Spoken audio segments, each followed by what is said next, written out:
Assalamualaikum warahmatullahi wabarakatuh. Hamdan wa syukron lillah, wassalatu wassalamu ala rasulillah wa ala alihi wa ashabihi wa mawalah, wa la hawla wa la quwwata illa billah. Rabbi syrah li sadri wa yassir li amri wahlul 'uqdatam min lisani yafqahu qawli. Amma ba'du. Bapak-bapak jamaah yang dirahmati oleh Allah Subhanahu wa taala, pada kesempatan malam ini bertepatan malam Jumat tanggal 10 Asyura, atau sering bisa kita sebut 10 Suro atau 10 Muharram, ya.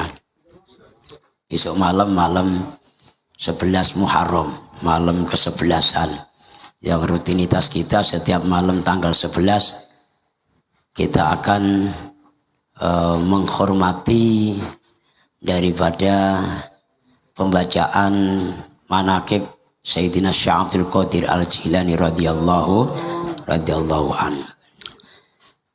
Bapak-bapak jamaah yang dirahmati Allah Subhanahu wa taala, di malam 10 Muharram ataupun 10 Suro ini ada orang mengatakan bahwa malam yang gawat keliwat-lewat, ya, malam yang sakral, ya, malam yang sakral. Bahkan malah kalau orang Jawa kuno, orang-orang zaman dahulu itu, kalau di bulan Muharram, bukan hanya di 10 Muharramnya saja, tapi di 1 bulan Muharram ataupun 1 bulan Suro ini tidak berani mengadakan pesta-pesta, baik itu pesta pernikahan atau pesta sunatan atau khitanan, atau mungkin nempatin rumah baru, atau mungkin memulai membuat rumah, ya, apalagi pesta ulang tahun, ya, pesta ulang tahun. Pas kebetulan lahirnya di bulan Suro, ya Pak, ya. Ini kalau orang-orang tua zaman dulu. Ada apa di balik itu? Kenapa sampai se ekstrim itu? Bapak-bapak jamaah yang dirahmati Allah Subhanahu wa taala, mungkin ini yang kadang kita sering lupakan. Tragedi-tragedi yang ada di 10 Muharram atau di 10 Asyura atau 10 Suro. Banyak tragedi-tragedi di 10 Suro atau di 10 Muharram ini, sehingga orang-orang zaman dulu kenapa tidak mau pesta? Justru di malam 10 Muharram ini dimanfaatkan waktu itu untuk riyadhah. Tahu riyadhah, Pak? Tahu riyadhah? Riyadhah tahu gak? Riyadhah itu tirakat, ya. Ada yang semedi, ya, semedi yang nguzlah di atas gunung, ya, atau di atas atau di dalam hutan. Ada yang berenang di air, ada yang singgah di gua-gua. Zaman dulu banyak, kalau sekarang nggak ada gua lagi, ya. Kecuali kalau di Jawa-Jawa masih ada gua. Kalau di Batam nggak. Gara-gara satu kesalahan yang dilakukan oleh Nabiullah Adam, sehingga mengakibatkan Nabi Adam dan Siti Hawa diusir oleh Allah Subhanahu wa taala dari surga. Saya tanya kepada Ari, berapa kesalahan Muri? Berapa dosa Muri? Ya, makanya diterima saja. Kalau sekarang ini lagi nggak kerja, lagi nggak punya duit, ya kan, lagi nggak makmur hidupnya, diterima saja. Karena apa? Banyak kesalahan-kesalahan kita. Sedangkan kekasih Allah saja yang Nabiullah Adam, hanya gara-gara satu kesalahan saja, memakan buah kulti yang itu dilarang oleh Allah, ya kan? Itu bisa dihukum oleh Allah, dikeluarkan dari surga. Berpuluh-puluh bahkan beratus-ratus tahun ketika Nabiullah Adam turun dari surga, ya, dipisahkan oleh Allah. Nabi Adam ada di tanah Masyrik, Siti Hawa ada di tanah Maghrib. Nabi Adam berada di ujung timur, ya, Siti Hawa berada di ujung barat. Berpuluh-puluh tahun, beratus-ratus tahun, manusia baru ada dua, yaitu Nabi Adam dengan Siti Hawa. Belum ada manusia lain, ya kan Pak? Itu bapak-bapak yang dirahmati Allah Subhanahu wa taala, bertemunya antara Nabiullah Adam dengan istrinya yaitu Siti Hawa itu juga berada di bulan Asyura, di bulan Muharram. Ya. Itu pertama. Kemudian yang kedua, terbebasnya Nabiullah Yusuf alaihi salam ketika difitnah oleh seorang gadis, seorang perempuan yang cantik, yaitu siapa? Nggak tahu lah pokoknya. Nabiullah Adam difitnah, Nabiullah Yusuf difitnah seolah-olah itu apa namanya? Apa? Ya, demenin itu apa demenin? Berbuat asusila lah, katakanlah gitu. Ya, berbuat asusila terhadap perempuan sehingga fitnahan daripada perempuan tersebut mengakibatkan Nabiullah Yusuf dihukum berapa tahun? Insya Allah nggak tahu lah ya, pokoknya bertahun-tahun lah. Nah itu terbebasnya Nabiullah Yusuf dari penjara itu juga berada di bulan Muharram, di bulan Asyura. Itu yang dua. Yang ketiga lagi, saya tanya kepada bapak-bapak, Nabi siapa yang ditelan ikan? Ya, Nabiullah Yunus. Ya, itu Nabiullah yang ditelan oleh ikan.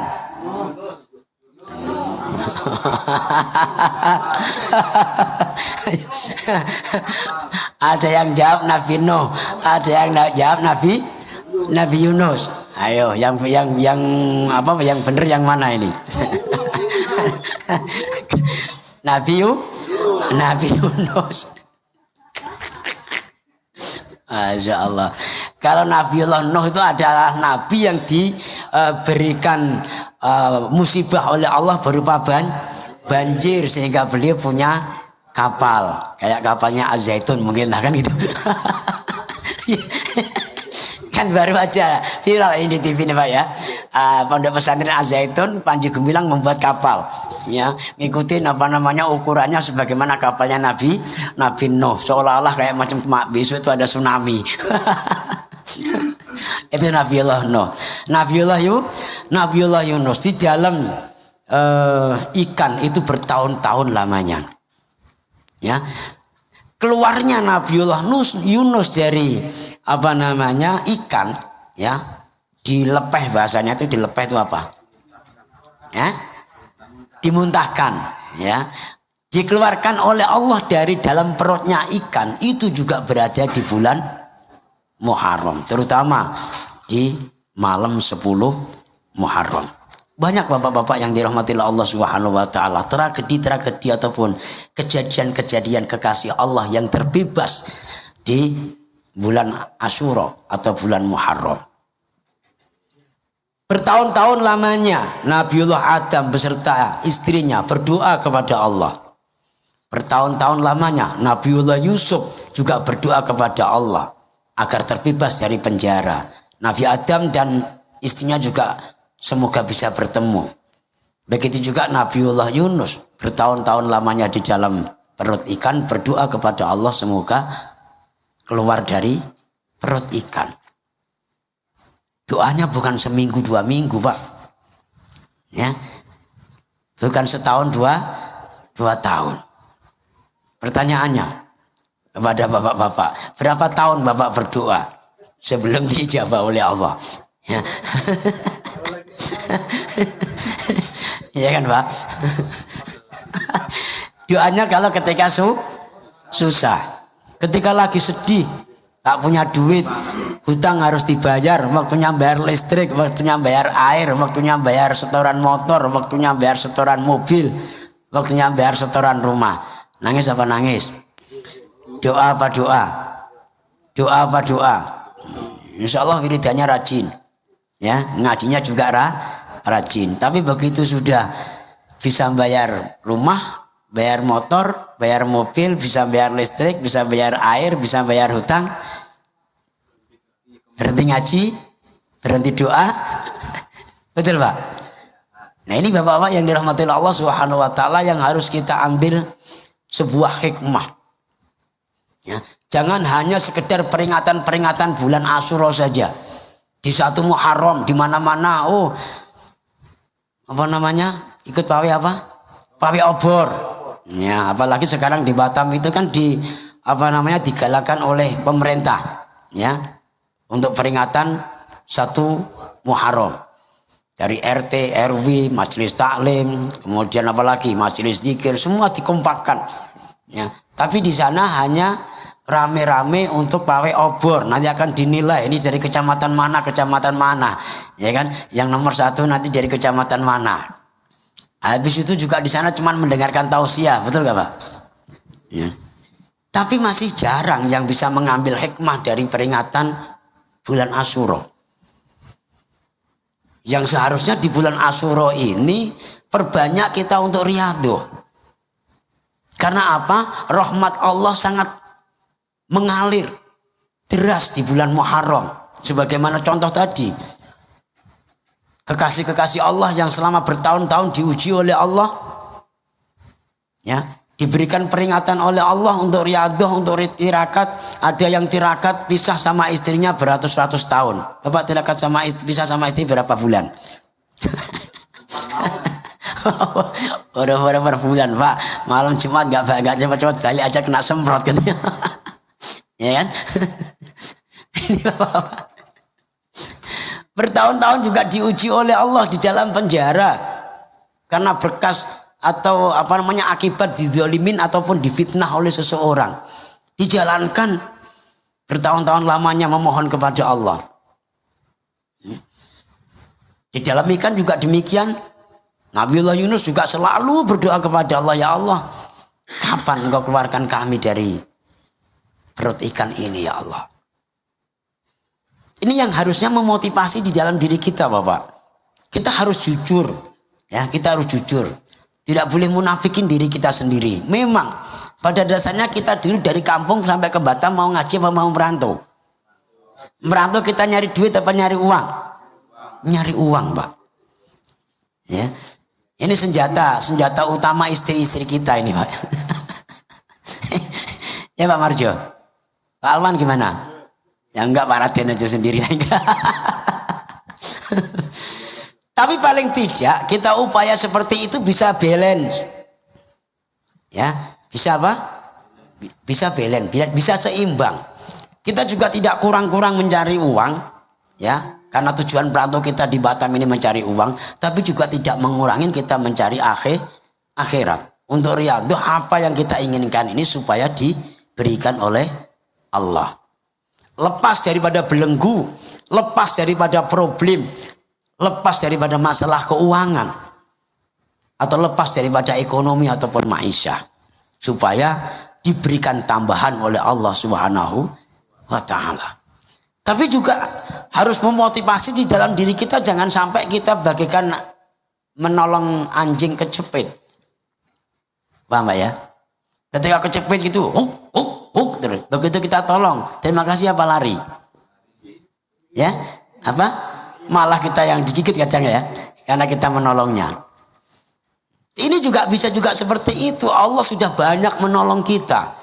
Kita pengen istri dikasih istri, kita pengen anak dikasih anak oleh Allah, kita pengen makan dikasih makan oleh Allah, kita pengen kerjaan dikasih kerjaan oleh Allah. Tapi begitu kita dikasih kerjaan, kita punya istri, kita punya anak, kita punya rezeki, kita lalai, lupa sama Allah. Waktunya tirakat malah senang-senang, ya kan? Nikahkan anaknya, nyunatkan anaknya, foya-foya nempatin rumah baru, karaokean, ya kan? Syukurannya bukan syukuran doa tapi syukuran karaokean, ya, ya. Atau paling enggak ya ngundanglah artis-artis dari ibu kota. Ini kita tinggal nunggu saja nanti kapan Allah ngasih ujian ataupun adab kepada kita, Bapak. Maka untuk itu di Pondok Pesantren Thoriqul Ilmi ini setiap Asyura ataupun Muharram mesti mengadakan riyadhah. Baru saja di malam pertama, malam kedua, malam ketiga kemarin untuk jamaah thariqatnya juga mengadakan khalwat. Ini lagi-lagi saya sampaikan kepada bapak-bapak agar terinspirasi di dalam diri kita untuk selalu semangat riyadhah dan riyadhah. Enggak kurang-kurang Pak Allah ngasih sama kita. Dikasih istri, dikasih anak, dikasih makan, dikasih minum, dikasih duit. Tapi apa imbal balik kita sama Allah? 5 waktu saja kita diwajibkan sholat, kita menjalankan sholat itu pun pamrihnya hanya supaya masuk surga. Karena takut neraka, bukan karena memenuhi perintah Allah. Kalau hanya kita keburu surga saja, nggak mau masuk ke neraka. Kan ada pengajian kita yang kemarin saya sampaikan. Sedekah saja bisa masuk surga, menyelamatkan kita dari neraka. Betul nggak Pak? Betul nggak? Nah ini bapak-bapak yang dirahmati Allah Subhanahu Wa Taala. Maka terutama di rutinan di malam Jumat ini Pak, ya, satu persatu ngasih informasi, ya. Di grup pun gitu juga Pak Jordan sudah menginformasikan, kiainya sendiri sudah menginformasikan. Ada nggak yang tergores hatinya? Ada enggak yang merasa tersinggung di dalam dirinya bahwa ini betul-betul kita lakukan, betul-betul terjadi di dalam diri kita, sehingga ketika kita susah merengek-rengeknya sama Allah sangat luar biasa. Tapi begitu kita bunga atau kita senang, sudah mulai oleng, sudah mulai jauh dari. Padahal kita juga harus sadar, la tulhikum amwalukum wala auladukum an dzikrillah, kata Allah. Heru, Witono, Marjo, gitu kan? Siapa lagi? Kalau Pak Ratman janganlah, yang sepuh janganlah. Wahyu misalnya kan, Sutresno. Jangan gara-gara anak dan istrimu engkau membuat engkau lalai dengan aku. Ini perintah Allah Pak. Ini peringatan dari Allah. Ingat aja ya, kalau engkau hanya cinta kepada istrimu, melebihi cintamu kepada aku, gara-gara kau cinta sama istrimu, kau cinta sama anakmu, kau cinta dengan duitmu, tapi membuat lalai sama aku. Tengok aja nanti. Akan aku berikan azab kepadamu. Saya tanya ini Pak. Ini lagi direkam di YouTube loh Pak ini Pak. Kira-kira Pak Marjo lebih cinta sama Allah atau lebih cinta sama istri? Nanti kalau di rumah sana istrinya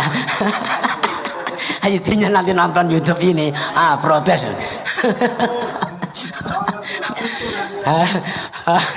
Ya. Tanya sama teman muda itu kira-kira, ya kan? Lebih besar cinta mana? Cinta sama Allah apa cinta sama istri? Lebih sayang Allah apa lebih sayang sama anaknya?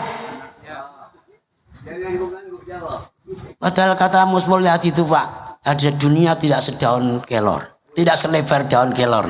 Ini kan gitu. Saya buang kamu, ribuan yang antri sama aku. Itu kata siapa? Kata Mus Mulyadi, penyanyi zaman dulu itu Pak. Tapi ternyata hanya satu istri, mungkin 2 ataupun 3 anak, itu bisa melebihi cinta kita kepadanya dibanding cinta kepada Allah Subhanahu Wa Taala. Padahal kalau dipikir-pikir, kontribusinya mereka kepada kita itu tidak ada bandingannya kontribusinya Allah terhadap kita Bapak. Selama ini kita punya istri dari siapa? Selama ini kita punya anak dari siapa? Udah sadar kenapa tidak mau tasarruf ilallah? Ayo. Banyak yang menikah, punya istri atau punya suami bertahun-tahun nggak punya anak. Banyak juga yang bertahun-tahun nggak punya istri. Padahal nggak kurang-kurang usaha ya. Nggak nyindir loh, nggak nyindir. Ini kenyataan gitu loh Pak. Ada juga yang punya istri, punya anak ditinggalkan jauh-jauh juga ada. Bukan nyindir Mas Heru, bukan ya. Ini kenyataan. Ini apa enggak? Masya Allah. Dulu pengen punya istri, setelah punya istri pengen punya anak, ditinggalkan pula berbulan-bulan. Masya Allah. Masya Allah. Inilah bapak-bapak yang dirahmati Allah Subhanahu Wa Taala. Maka pada kesempatan malam ini kita diberikan kesehatan oleh Allah, diberikan kelonggaran oleh Allah, diberikan kesempatan oleh Allah. Kita manfaatkan dengan maksimal untuk bagaimana kita bisa mentasarufkan waktu kita, tenaga kita kepada Allah Subhanahu wa Ta'ala. Perbanyak kita untuk zikir kepada Allah Subhanahu wa Ta'ala. Allah tidak buta, Pak. Allah juga tidak tuli. Allah akan selalu melihat kita, gerak-gerik kita. Allah juga akan mendengar permintaan kita, keluhan kita, tangisan kita. Nah, oleh sebab itu kita harus semangat untuk bisa menomorsatukan Allah Subhanahu wa Ta'ala, menomorsatukan kekasih Allah rupanya Kanjeng Nabi Muhammad sallallahu alaihi wasallam, yang selain itu adalah nomor 2 semua. Ya, siap atau tidak nanti bapak-bapaknya pulang sampai rumah nanti nggak dibukakan pintu sama istrinya, saya tidak tahu. Tapi kalau kita betul-betul menomorsatukan Allah, maka istri kita akan nurut sama kita. Paham, Pak? Paham nggak kira-kira? Sanggup nggak kira-kira? Insya Allah sanggup. Untuk itu bapak-bapak yang dirahmati Allah Subhanahu wa Ta'ala, sekelumit pada kesempatan malam hari ini yang saya sampaikan, mudah-mudahan ada manfaatnya dan ada barokahnya, dan kita bisa mengambil hikmahnya sehingga kita selalu semangat untuk menjaga rutinitas kita ini minimal 1 minggu sekali ataupun 2 kali, terutama di malam Jumat ini, untuk melatih diri kita, mentasarufkan tenaga waktu kita kepada Allah Subhanahu wa Ta'ala. Semoga apa yang kita niatkan, apa yang kita hajatkan, apa yang kita butuhkan diijabah dan dikabulkan oleh Allah Subhanahu wa Ta'ala. Amin ya rabbal alamin. Demikian yang bisa kita sampaikan. Terima kasih atas segala perhatiannya, mohon maaf atas segala kekhilafan. Kita akhiri dengan ucapan wal afu minkum. Wassalamualaikum warahmatullahi wabarakatuh.